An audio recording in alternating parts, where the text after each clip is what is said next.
pela tua graça, pelo teu carinho, pelo teu amor, por tudo que tu és.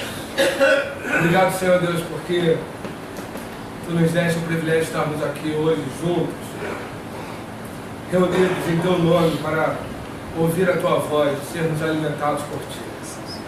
E te clamamos em nome de Jesus que tu estejas nos iluminando a mente para que possamos compreender a tua palavra, iluminando, Senhor Deus, os nossos corações para que a tua palavra fique guardada neles, mas iluminando também as nossas vidas para que sejamos não apenas ouvintes, mas aqueles que saem daqui e colocam em prática a tua palavra. Em nome de Jesus, Senhor, fale conosco. Amém. Amém. Deixa eu só mudar a mensagem.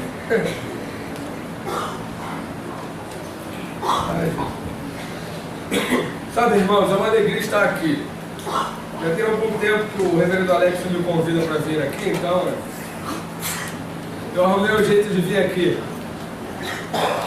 rever amigos e tudo mais, e conhecer pessoas novas, e com muita alegria que eu estou aqui, porque é minha igreja mãe, né? E a igreja mãe a gente nunca esquece, e é bom demais celebrar com vocês. E eu fico mais feliz porque eu gosto de brincar com um outro pastor chamado Fábio Quintanilha, que também já esteve por aqui. E a gente brinca dizendo que Deus tem senso de humor, né? E essa semana é um bom dia de senso de humor, porque eu praticamente não fico doente. Mas essa semana, domingo passado, o Tito acordou com... Tito é meu filhinho de 4 anos. Acordou com 39 de febre. E, enfim, muito resfriado, ficou ruim e tudo mais.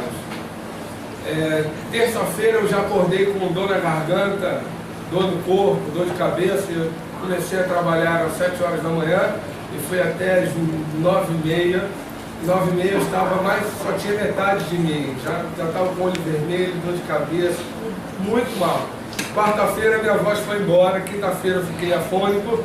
Ontem minha voz começou a voltar e eu falei assim, que bênção, Senhor, domingo eu vou pregar 3 vezes. Deus tem senso de humor, não é verdade? Eu acabei de pregar lá na Igreja de Piedade, saí de lá correndo, e vim para cá, vou pregar, e depois à noite vou pregar de novo. Bênção. Então a minha voz está muito ruim, mas tenha misericórdia de mim. E qualquer coisa reclame com o Eterno. Foi ele que fez esse negócio. Então, minha oração de manhã foi, Senhor, por favor, que eu fique sem voz depois que terminar o culto da noite. Que aí eu não preciso mais falar nada, que eu já falei tudo que eu tinha que falar. Então, eu estou esperando que vai acontecer isso. Então, tenha um pouco de misericórdia de mim. E eu gostaria de começar dizendo e perguntando, fazendo uma pergunta que eu sei a resposta. Como vocês perceberam, meu filho ficou doente, eu fiquei doente, e para finalizar o negócio, quarta-feira ele melhorou, foi para a escola, quando a noite voltou, piorou, e a gente levou no médico. A Raquel passou a quinta-feira a tarde inteira no médico e descobriu que tem uma pneumonia atípica.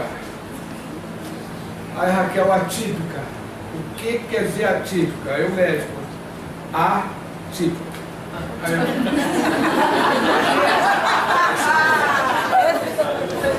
Eu adoro médico, cara, médico é um ser muito interessante.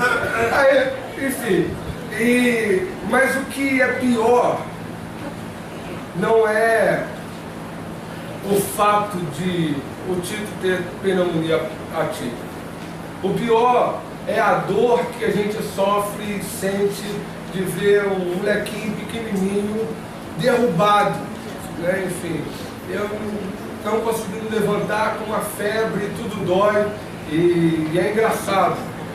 A Sofia, minha filha, assim, tem uma resfriada, tem uma febre, mas no dia seguinte está tudo bem. Para derrubar a Sofia tem que ter 39 de febre para ela ficar mal.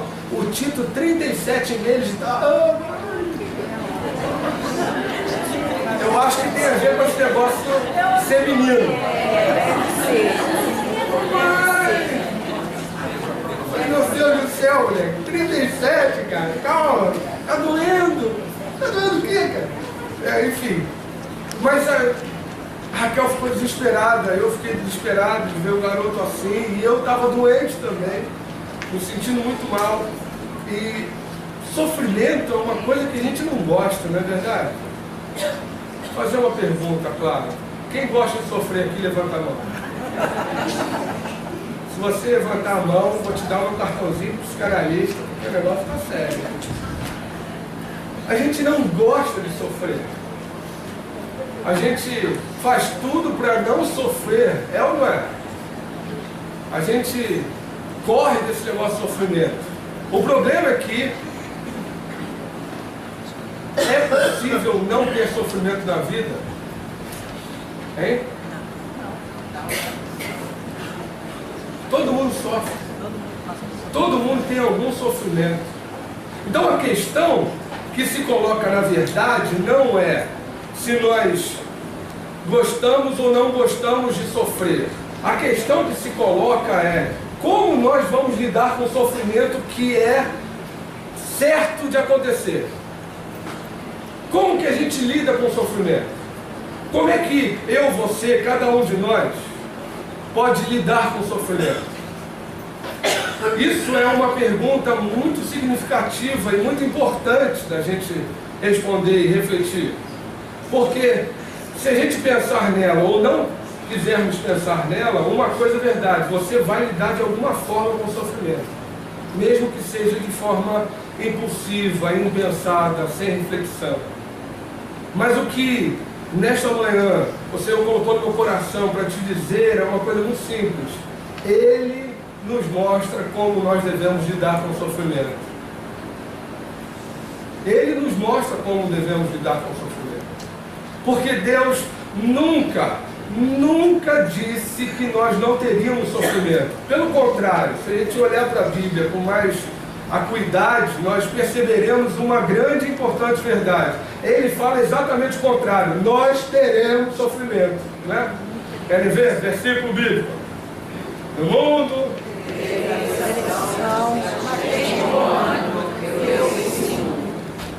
O que é ter aflição? Ter sofrimento, ter problema, ter dificuldade. Deus nunca disse para nós que nós deixaríamos de ter sofrimento pelo fato de sermos cristãos, pelo fato dele ter alcançado as nossas vidas. Nunca prometeu esse negócio para nós. E eu acho muito engraçado que tem pessoas que falam assim: parem de sofrer, vem para Jesus Cristo. Bom, é um bagulho estranho. Para de sofrer, vai sofrer. Sendo de Jesus ou não sendo de Jesus, vai sofrer. Porque o sofrimento é inerente à condição humana. A grande, então, questão é como é que a gente pode lidar com esse negócio chamado sofrimento, que a gente não quer lidar, mas a gente vai ter que lidar, querendo ou não querendo. E Deus é maravilhoso, porque apesar de não ter prometido nunca que nós deixaríamos de ter sofrimento, pelo menos enquanto Jesus não voltar, aquele negócio todo, que é outra história lá. Depois a gente pode, um sermão eu falo sobre isso, senão a gente vai ficar aqui até 2 horas da manhã. Enfim, enquanto Jesus não voltar, a gente estiver aqui, a gente vai ter sofrimento. O que Deus promete e mostra para nós é como nós podemos lidar com esse negócio chamado sofrimento. E a Bíblia fala sobre isso. Então abra sua Bíblia. Romanos, capítulo 8.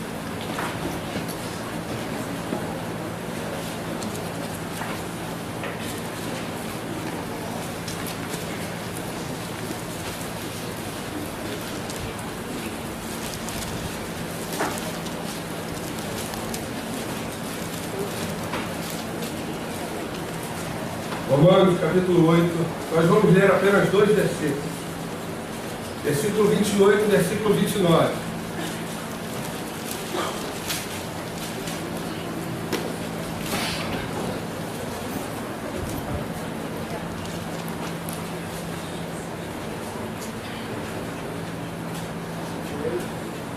Romanos, capítulo 8, versículo 28 e 29. Todos juntos leiam, por favor. Sabemos que todas as coisas cooperam para o bem daqueles que amam a Deus, daqueles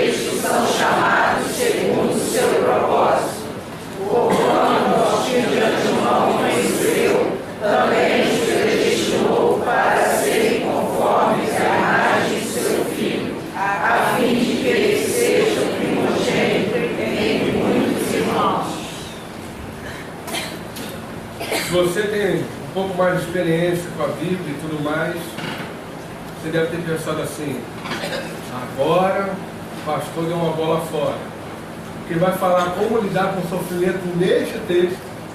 Este é um texto desafiador. Porque ele fala assim: todas as coisas cooperam para o bem daqueles que amam a Deus, daqueles chamados segundo o seu propósito. Todas as coisas cooperam para o nosso bem. Você acredita nisso?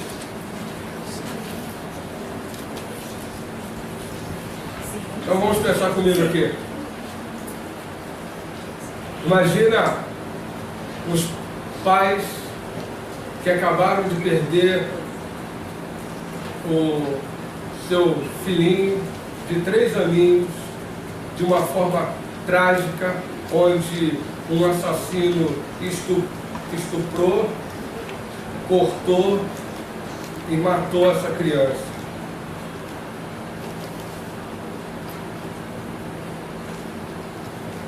Isso coopera para o bem desses pais?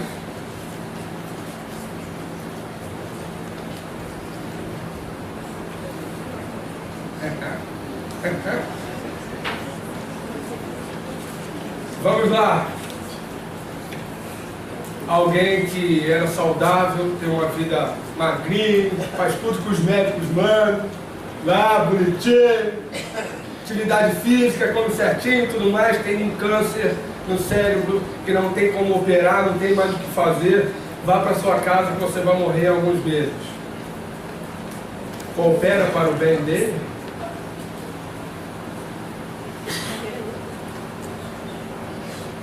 Esse texto é um texto desafiador, porque quando a gente analisa superficialmente, é fácil estar sentado numa cadeira confortável, no ar-condicionado, sua vida está bem, você não está devendo nada, você está tudo certo, não tem um problema grave de saúde, tem uns problemas corriqueiros, mas nada demais, fala, não, todas as coisas cooperam para o meu bem, aleluia.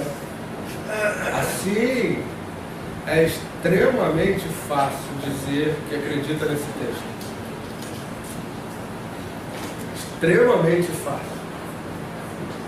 Mas e aquele pai que não tem mais, que perdeu o seu emprego, que tem 3 filhos, que estão chorando aos pés da cama dele, dizendo, pai, estou com fome, ele não tem nada para comer. Como isso pode cooperar para o bem dele? Calma aí, pastor, mas não era para dizer a favor da Bíblia, o senhor está indo contra? Não, só estou dizendo que nós precisamos olhar para o texto da Bíblia e entender o que realmente esse texto está dizendo. Porque senão nós também fazemos atrocidades. Sabe o que é uma atrocidade? É virar para esses casos que acabei de dizer, aí bater no ombro da pessoa e falar assim, não, fica tranquilo, Deus tem um propósito. Tudo coopera para o teu bem, a morte do teu filho coopera para o teu bem, fica feliz. Isso é maldade. É ou não é? E um monte de gente começa a vivenciar de forma equivocada esse texto e acaba caindo numa visão fatalista. Não, Deus quis, simplesmente assim, deixa pra lá, vamos. E aí você quer falar de Deus para alguém que não conhece a Deus, e a gente vê pessoas que quando ouve uma frase dessa fala assim, e eu já ouvi de gente que não tem nada a ver com Deus. Calma aí, esse Deus aí é um Deus sádico. É um Deus que fica manipulando a gente, como se a gente fosse bonequinhos para fazer o bel prazer dele. Como falar de Cristo, do amor de Deus, para pessoas que olham para o nosso discurso e chegam a conclusões que Deus é um sádico? Complicado, não é? O problema é que a gente se equivoca em olhar de forma acurada para esse texto. Porque normalmente nós ficamos, não atentamos para a pergunta que quando a gente lê esse texto a gente deveria fazer.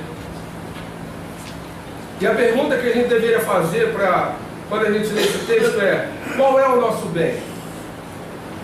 a gente não faz essa pergunta, a gente parte do pressuposto de que a gente sabe o que é bem para nós. Qual é o nosso bem?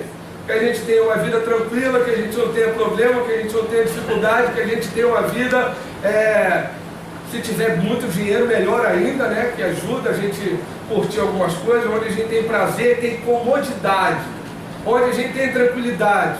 As pessoas pedem paz. Aí, o que é paz para você? Paz é a ausência de problema. Então é utópico, não existe, não é nem a paz que a Bíblia diz.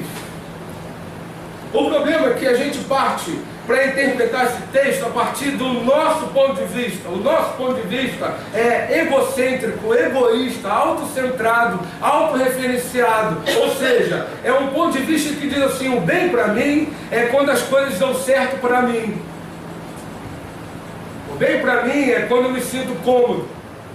O bem para mim é quando as coisas estão tudo certinho, de acordo com o que eu desejo. A única dificuldade com essa interpretação é que não é bem isso que Deus pensa. E Deus não está falando, e a palavra de Deus não está falando do nosso ponto de vista, mas sim do ponto de vista de Deus. O que é o nosso bem para Deus? Viram que a pergunta já faz a gente pensar? Quando Deus olha para nós e Ele quer o nosso bem, o que Deus imagina? Que a gente seja rico? Que a gente não tenha doença? Que a gente não tenha essas coisas todas? É? O próprio texto responde. O próprio texto responde. Se você olhar os textos que antecedem ao que a gente leu, você vai ver que o apóstolo Paulo está falando sobre tribulação que a gente passa. E a tribulação que a gente passa não se compara com o que a gente vai viver, que Deus está prometendo, que é o pleno estabelecimento do reino dele, mas que a gente já começa a viver hoje.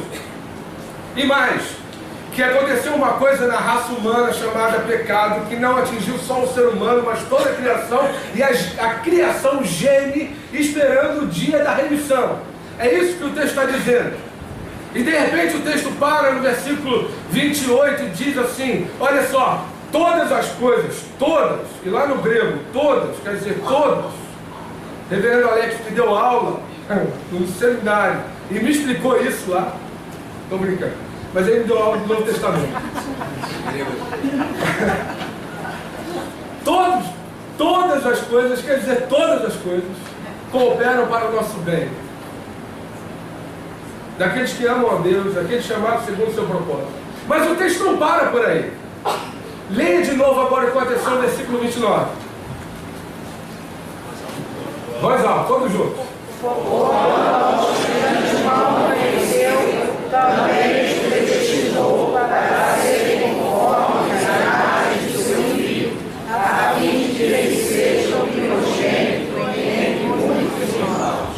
Deus nos conheceu de antemão, nos predestinou para quê? Para a gente ter conforto, ter uma vida feliz e tranquila, onde a gente não tenha problema nenhum. É isso que diz o texto? É para quê? Para sermos conformes à imagem de Cristo. Quando Deus olha para nós e quer o nosso bem, o que Deus quer é que nós sejamos transformados conformes à imagem de Cristo Jesus. O bem para Deus não é simplesmente ter comodidade, não é simplesmente ter uma boa profissão, ou ter tantas coisas que todos nós corremos atrás, e que não é problema nenhum correr atrás disso, mas nós precisamos, como discípulos de Cristo, entender que o bem que Deus espera para nós não está firmado nessas coisas. Essas coisas são bônus. O que Deus deseja é que eu, você, cada um de nós, seja transformado conforme a imagem de Cristo Jesus. E todas as coisas, tudo coopera para que você e eu seja transformado conforme a imagem de Cristo. Isso quer dizer que é um projeto do Evangelho sendo levado a cabo. Quando a gente olha e pensa sobre salvação, normalmente as pessoas acham que salvação... O que é salvação? Se alguém que não conhece nada da igreja perguntasse para você, tá, mas o que é salvação que você fala tanto? O que você responderia? Pergunta ao meu pastor, que é mais fácil. Não, você não fala. O que você responderia? Sério?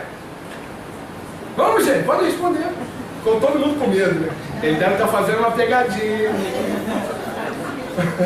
Gostei. Presbiteriano. Nossa redenção perfeita. Mas o que quer dizer isso?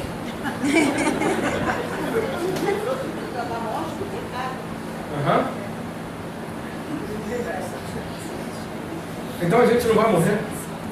Passamos da morte para a vida. Passamos da morte para a vida. Que vida? Eu já estou vivo. Eu sou um cara que não sou crente. Ele quer Está tudo certo, eu não estou dizendo que está errado. Só estou querendo aprofundar a nossa reflexão para que a gente entenda que às vezes conversar com quem não é crente é mais complicado do que a gente possa imaginar. Porque o cara vai fazer perguntas básicas que a gente às vezes não sabe responder. Porque a gente... nós então, a gente adora teologia, né? A gente decora lá umas frases bonitas. Propiciação, expiação. Eita, Jeová. E a gente fala essas coisas bonitas e as pessoas ficam olhando, olha, mas isso aí é muito legal, mas não tem bicho inteiro como você está dizendo. Eu tenho conversado com muitos não crentes e eu me divirto, porque eu tenho que readequar o meu discurso e explicar as coisas que a teologia escreve patacas de uma forma simples, que até uma criança possa entender. E como fazer isso? Isso é muito difícil. E normalmente, a resposta mais básica e mais simples que as pessoas usam quando a gente pergunta o que é salvação é ir para o céu. Quem quer ir para o céu? Quem quer ir para o céu aqui? Aleluia. Agora não. Deixa mais um pouquinho, Senhor.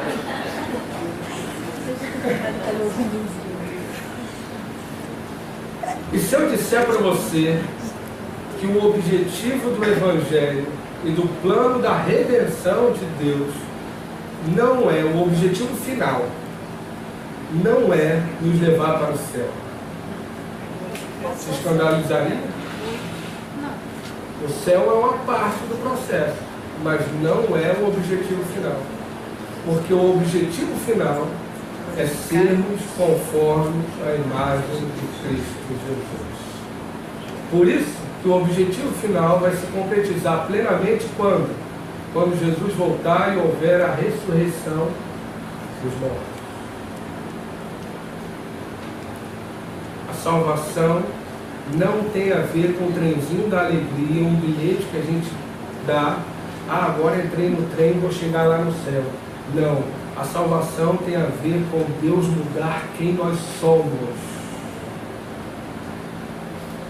Mudar de forma que você já não viva mais e Cristo viva em você. Isso precisa de uma coisa chamada negar-se a si mesmo, tomar a cruz, seguir a Jesus, discipulado, autoesquecimento, de uma série de fatores que a gente faz de tudo para não viver. Porque é muito fácil vir para a igreja todo domingo, é muito fácil conhecer um monte de coisa da Bíblia, é muito fácil citar e ganhar concursos bíblicos, mas viver o Evangelho que nos desafia a mudar quem nós somos, a gente não gosta muito. Essa que é a verdade. E o que Deus fez, e o projeto de Deus é mudar quem nós somos. Não é à toa que o Evangelho anuncia a verdade de que Deus criou todas as coisas e tudo funcionava muito bem. Deus criou o ser humano de uma forma especial, porque criou o ser humano à sua imagem e semelhança. Por quê? Por que Deus criou a gente?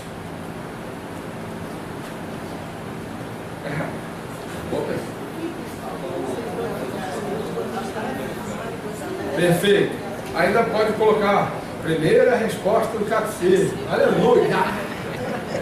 Mas o que significa? E pode parecer que eu estou ficando chato, irmãos, mas assim, quando a gente leva a sério a ideia de levar a mensagem do Evangelho para pessoas que não conhecem o Evangelho, a gente vai ter que reformular um monte de coisa. Não mudar conteúdo, mas dar uma nova cara para ser inteligível. O que é adorá-lo e glorificá-lo para sempre. Para quem não é cristão, não tem a mínima ideia do que esse negócio significa. Essa que é a verdade. Aí não, mas está lá no catecismo. Que catecismo? Isso é o quê? É de comer? Não faz o mínimo sentido. Para nós faz. E a gente não tem que jogar fora. A gente tem que olhar para eles, entendê-los e traduzi-los de uma forma onde todo mundo possa entender. E a gente possa dizer assim, e essa é a verdade. Olha, a grande questão e o que está em jogo mesmo é que Deus te ama muito, que Ele aceita do jeito que você é, mas te ama mais ainda. Essa frase não é minha não, é do Felipe Hansen, tá? Mas ele fala assim, Deus nos ama muito para nos aceitar do jeito que a gente é, mas Ele ama muito mais para permitir que a gente continue sendo do jeito que a gente é. Olha isso? Ele entendeu o sentido do Evangelho. Ele entendeu que Deus criou a gente, não porque Ele tinha necessidade, não porque Ele estava carente, não porque Ele não tinha nada para fazer, porque Ele era Deus, Ele se bastava, está tudo bem. Mesmo comunidade, Deus é uma comunidade em si, já pararam para pensar nisso? Deus é uma comunidade, são 3 pessoas. Ele não precisa nem de mais gente, tem 3 lá, está tudo perfeito, tudo funcionando. Ele criou porque Ele decidiu uma coisa só, se relacionar com a gente. Fazer com que a gente conheça Ele plenamente. E quando a gente conhece, tem um encontro com Deus, Criador de todas as coisas, a única coisa que a gente pode fazer é o quê? Adorá-lo e glorificá-lo, servi-lo, entregar a vida e falar, Senhor, Tu me bastas. O problema é que o ser humano, depois de ter sido criado com esse fim, e Deus todo dia passear com o ser humano no jardim, conversar com ele, tomar um chazinho,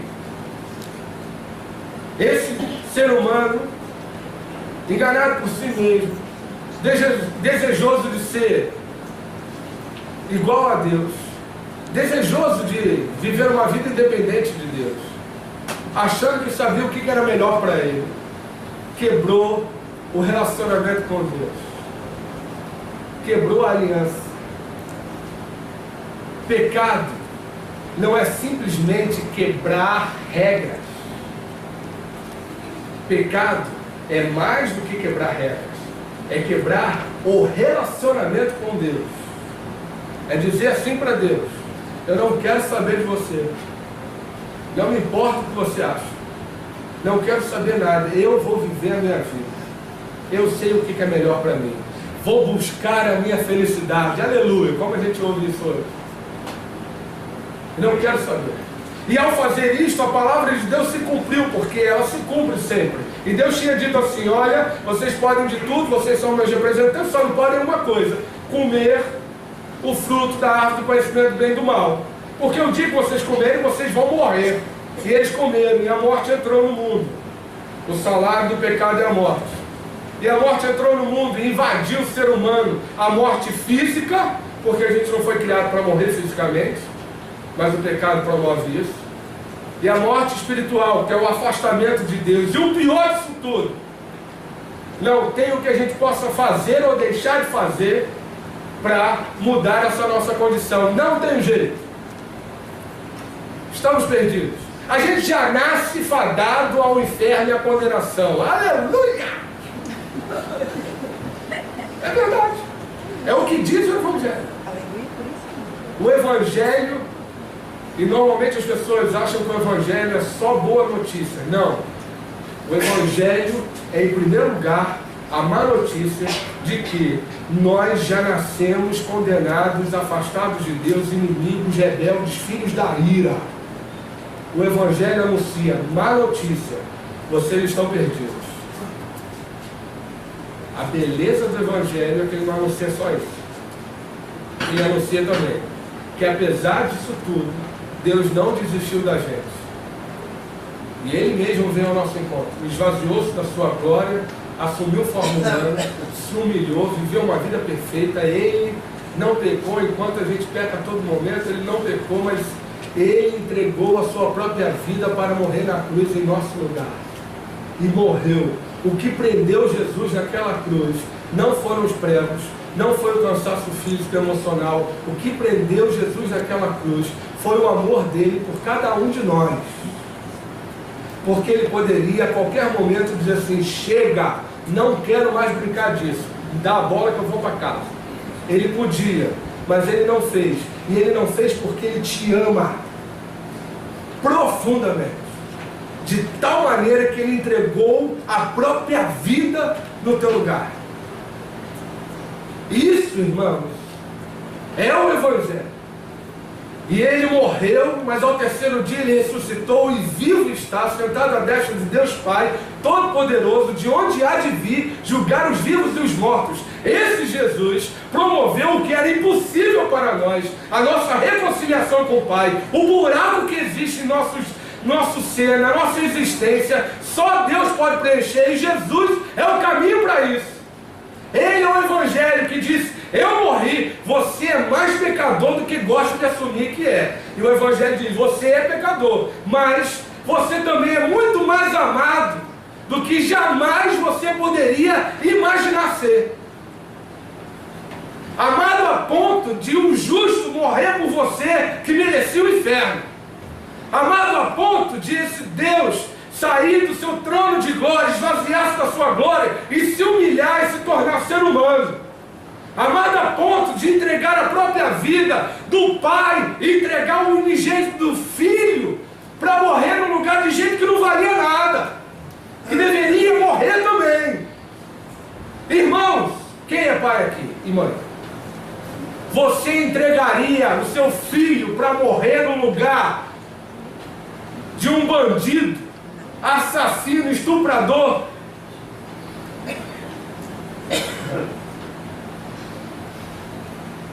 Para Deus não tem pecadinho nem pecadão. Quando Jesus morreu por nós somos tão pecadores quanto um assassino estuprador. E esse Jesus morreu por nós. Esse é o amor do Pai. O bem que Deus quer para nós não é do nosso conforto, é mais de transformar quem nós somos. Transformar quem nós somos para que Jesus seja o primogênito entre muitos irmãos, é o que diz o texto. Deus quer mudar você. Deus quer mudar você que é aquele que é pavio curto. E pastor, quando eu já vi, já falei. Deus quer mudar isso, em nome de Jesus. Ah, pastor, minha língua, Deus quer mudar a sua língua em nome de Jesus. Ah, pastor, não consigo perdoar, Deus quer mudar isso em nome de Jesus. Ah, pastor, eu sou amargurado, Deus quer mudar isso em nome de Jesus. Ah, pastor, eu quero dar a volta dos outros, Deus quer mudar isso em nome de Jesus. Deus quer que você seja como Jesus, as pessoas olharem para você e veem em você Jesus Cristo. E quando a gente entende isso, irmãos, a gente pode lidar com o sofrimento de outro ponto de vista. Porque quando Deus muda quem nós somos, o que Ele promove é uma coisa chamada amadurecimento espiritual e emocional. Para mim, o amadurecimento e o crescimento emocional está totalmente ligado, junto, coligido, preso, imbricado, a palavra que você mais gostar, com o crescimento espiritual. É impossível ser uma pessoa madura emocionalmente se você não for uma pessoa madura espiritualmente, e vice-versa. E o problema é que hoje nós temos vivido como nanicos espirituais e emocionais. Eu li a biografia do Mandela. Ele falou uma frase que eu acho que eu concordo em gênero e grau. Ele falou assim: a coisa mais difícil no mundo hoje é encontrar um ser humano maduro. E é verdade. É verdade. Maturidade exige mudança. exige transformação de quem nós somos. E para mim só é possível a partir da ação de Deus. E aí a maturidade nos ajuda a lidar de forma diferente com os problemas. Quando acontece alguma coisa na sua vida muito ruim, qual é a pergunta que você faz? Pode falar. Hein? Aleluia. Por quê? É ou não? A gente adora essa pergunta. Se você tem filho pequeno, ou já teve, se lembra, essa pergunta é uma maldição.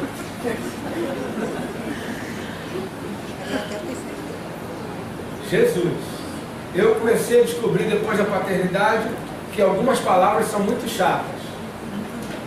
A primeira chata foi não. Porque depois que o bebezinho começa a falar, uma das primeiras palavras que ele adora falar e repete toda hora é não, já viu? Não, como não? Não. Faz não. Não é possível. Depois, pelo menos na minha família, foi o mais. Sofia, faça isso. Mais, pai, cara, não tem mais, é só fazer. Mais. Como assim mais? Mais. Agora está na fase do porquê. Pedindo explicação para mim. Sofia faz isso. Mas por quê, pai? Aí tem que explicar todo. Nossa, coisa chata. Mas é. E nós, quando a gente cresce, a gente continua fazendo a mesma coisa. Quando acontece alguma coisa na nossa vida que a gente não gosta, que a gente sofre, a gente fala, por que Deus? Por que Deus? Por que Deus? E o problema é que essa é uma pergunta infantil e que nos leva a respostas equivocadas e distorcidas. Respostas que a gente encontra para a pergunta do porquê quando o sofrimento bate a nossa porta. Uma das respostas clássicas, a resposta religiosa. Qual é a resposta religiosa? Ah, Senhor, por quê? Eu sou pastor, eu sou capelã, eu sou presidente da SAF, eu trabalho, vou à igreja todo domingo, Senhor, por que comigo? Vai dizer que você nunca pensou nisso. Nunca questionou isso com Deus. Deus, como assim, Deus? Essa é uma pergunta religiosa, uma resposta religiosa. Porque o que a gente está dizendo assim, Senhor, eu faço tanta coisa que eu não mereço. Meritocracia. Como se a salvação fosse pelo mérito. Como se o fato de eu fazer alguma coisa me gerasse mérito. Vou contar um segredo. A graça mata o mérito. Não mata o esforço, mas mata o mérito. A graça e o Evangelho dizem, você não tem mérito nenhum. Você tem que se esforçar, mas não tem mérito. Por isso gera humildade. Religiosidade não é resposta. Outra resposta que normalmente a gente dá, a tal da culpa. Ah, como tem gente assim. Aí fica procurando o que ela fez de errado para se culpar. E fala, no fundo, eu mereço isso. Por isso que está acontecendo. Eu sou um sem vergonha mesmo. E vive a culpa. O Evangelho não promove culpa. É da graça. Esse papo de que eu tenho que merecer e tudo mais, não tem a ver com o Evangelho. É porque você está fazendo a pergunta infantil. Por quê? Por quê? Aí você tem que achar alguma coisa. Alguém tem que ser culpado, mesmo que seja você. Ou então o reverendo Alex, que é o culpado. Ele muitas vezes é. Adoro, né?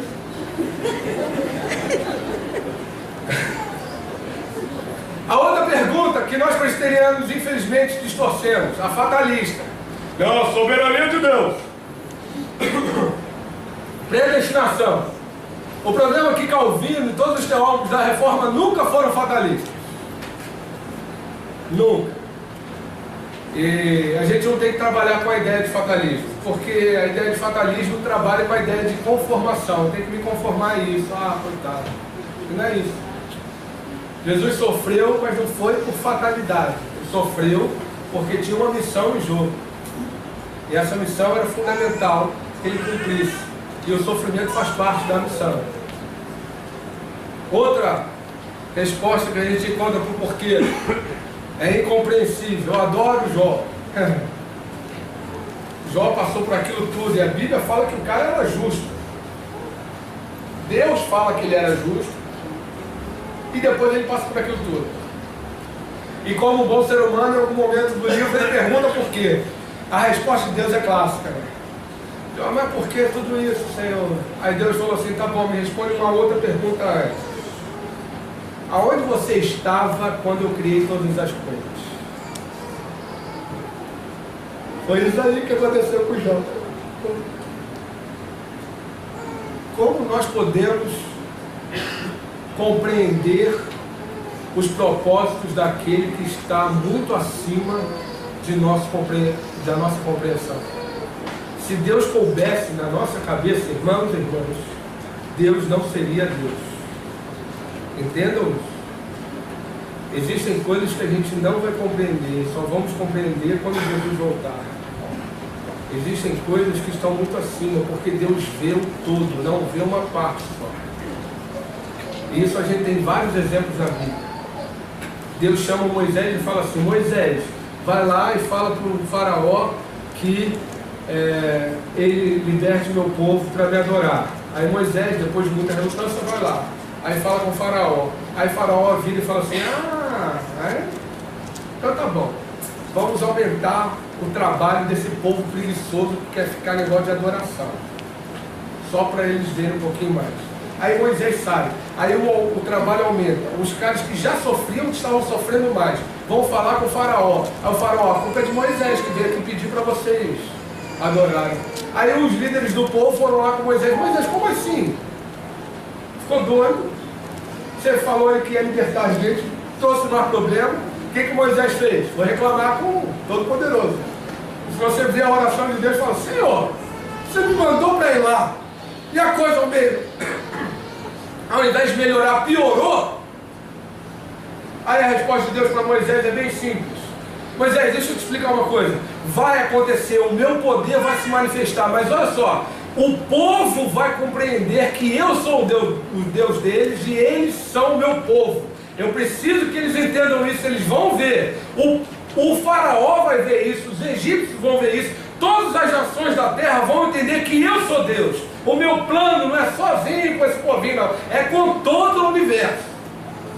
Nós, irmãos, achamos que a nossa vida é o centro do universo, mas o centro do universo é Deus, e é o propósito dele. Então tem coisas que a gente não vai compreender, porque a gente é míope, é limitado, é falho. Então perguntar por quê, talvez você chegue à ideia de incompreensível. A gente não tem como compreender. Não dá para ficar de forma infantil perguntando por que eu estou sofrendo. Quando a gente entende que o meu bem é ser transformado conforme a imagem de Cristo, a gente sai da pergunta infantil do porquê e vai para uma outra pergunta. Qual é? Para quê ou o quê? A gente para de ficar perguntando por que Deus, e vai para a pergunta, o que tu queres fazer na minha vida, Senhor? O que tu estás fazendo que eu não estou vendo? Aonde eu preciso mudar? O que eu preciso viver? Como eu preciso caminhar? Irmãos, essa pergunta não é simples, mas é de uma maturidade espiritual profunda, e assim nós podemos lidar com sofrimentos terríveis, mas saindo desse sofrimento e compreendendo que, como muitos, e o próprio Jó compreendeu num determinado momento, antes eu só conhecia Deus de ouvir falar, mas agora os meus olhos te veem.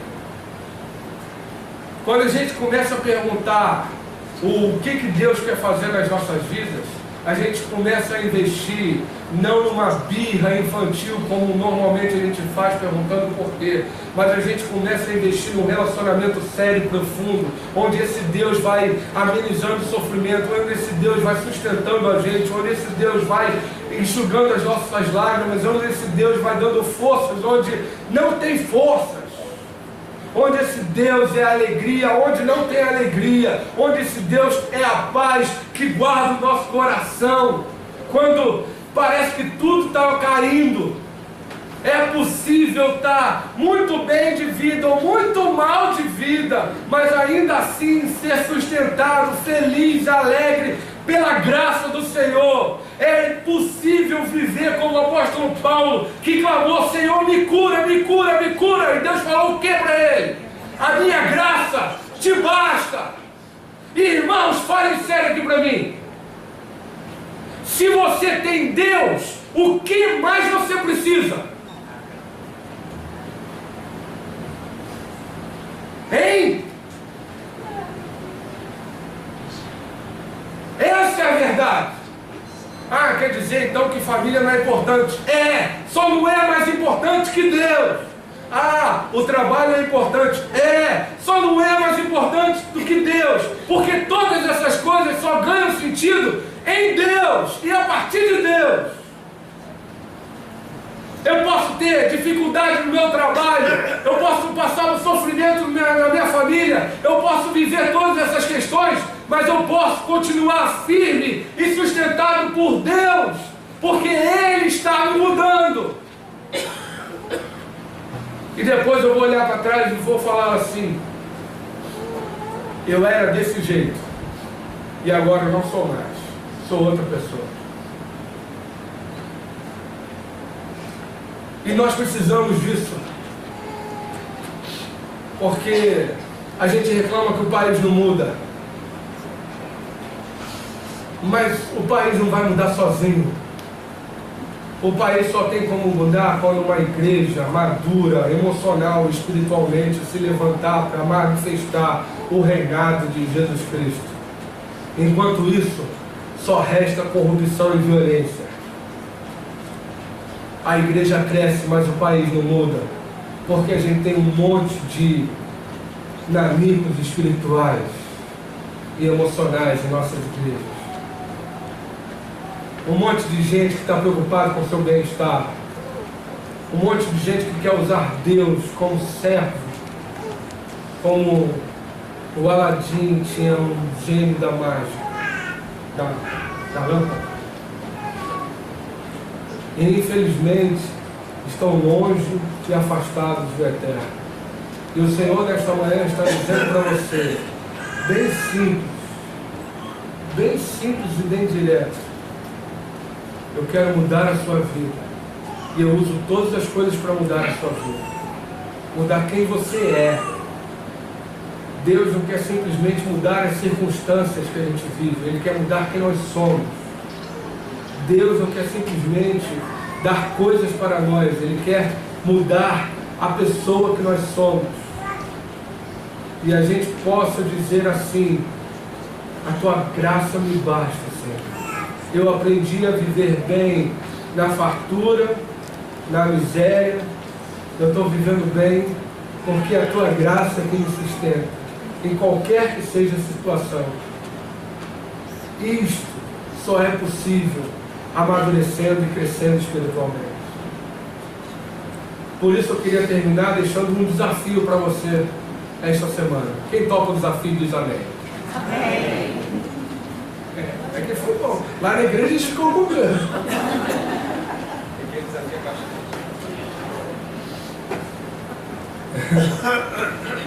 O desafio é o seguinte: entenda bem, não acho que eu estou rogando praga para a sua vida não, tá?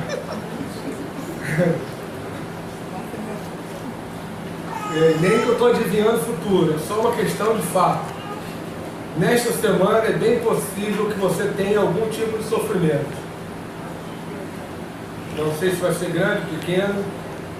E quando eu falo sofrimento, eu falo de todas as ordens daquilo que tira a gente da nossa paz. Para alguns pode ser uma fechada de carro. E tem gente que se transforma com uma fechada de carro, não é? Ei, pastor, sai da graça. Quando eu aprendi, uma das formas que eu aprendi de sair do porquê para o quê, foi quando eu comprei meu primeiro carro zero. Que foi um Fiestazinho 1.0, porque não tinha condição, eu queria 1.6, 1.8, 2. Não sei, mas pastor, vai 1.0 e olhe lá. E eu sempre fiquei, poxa Deus, podia ser um carro melhor, né? Vai dar mais. Até que um dia Deus me mostrou porque que Ele me deu um carro 1.0. Porque Ele queria mudar algumas coisas na minha vida. Eu estava andando eu no meu Fiestazinho vermelho. De repente veio um abençoado e me deu uma fechada. O velho homem veio. Joguei em marcha e pá, pisei no acelerador. E eu fiquei olhando e eu vi o carro do cara indo embora.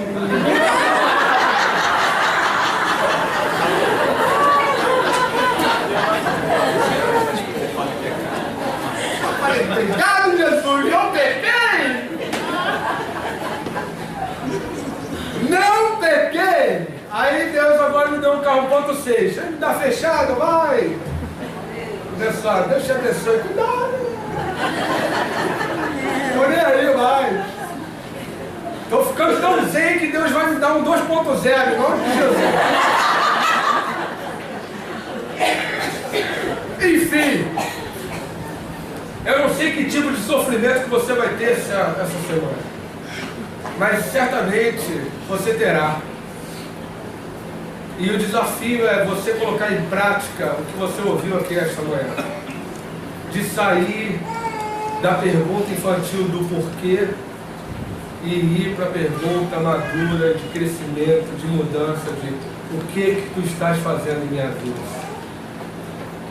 Então, quando alguém te fechar, te deixar irritado, quando alguma coisa der errado, alguém dá uma palavra mais dura com você, alguém pisar no seu carro, alguém fizer alguma coisa, algum sofrimento acontecer, ou mesmo, talvez você tenha entrado aqui hoje, nesta manhã, com um sofrimento avassalador que tem tirado as suas noites de sono, tem trazido lágrimas aos seus olhos. Eu queria, em nome de Jesus, te deixar o desafio de você parar diariamente, pelo menos 10 minutinhos durante o seu dia, para perguntar para o Senhor: Senhor, o que tu queres fazer na minha vida?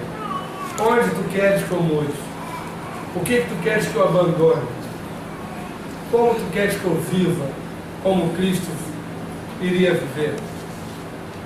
E eu vou te dizer, em nome de Jesus, o Espírito Santo vai falar com você. Vai falar. E talvez não fale coisas que você ache simples, não. Porque talvez Deus traga à memória aquela pessoa que te magoou e fale assim para você: vai lá perdoar. Talvez o Espírito Santo traga para você aquela mágoa e fale assim para você: olha, deixa o passado ser passado, viva a sua vida. Talvez o Espírito Santo fale para você assim: freia a sua língua. Antes de falar, pense. O calar é o ouro. O falar é prata. Você prefere ficar com a prata ou com o ouro? Às vezes, ao invés de você dar uma palavra grosseira com seu marido que deixou a toalha molhada em cima da cama, você ir lá, dar um beijo e falar assim: amor, peguei a toalha que você deixou na cama.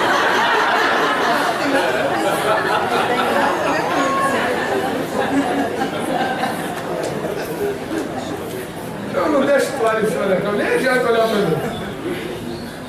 Esse pecado eu não tenho, tem outro. Esse não. Acho que eu ia falar o meu pecado assim.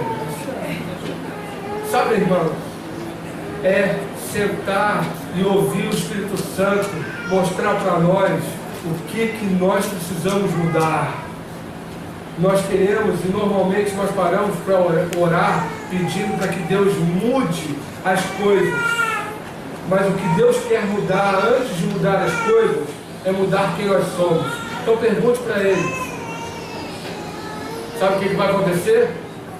Você vai começar a ouvir Deus, a sua vida vai mudar E coisas maravilhosas vão acontecer em nome de Jesus. Amém. Deus te abençoe. Amém.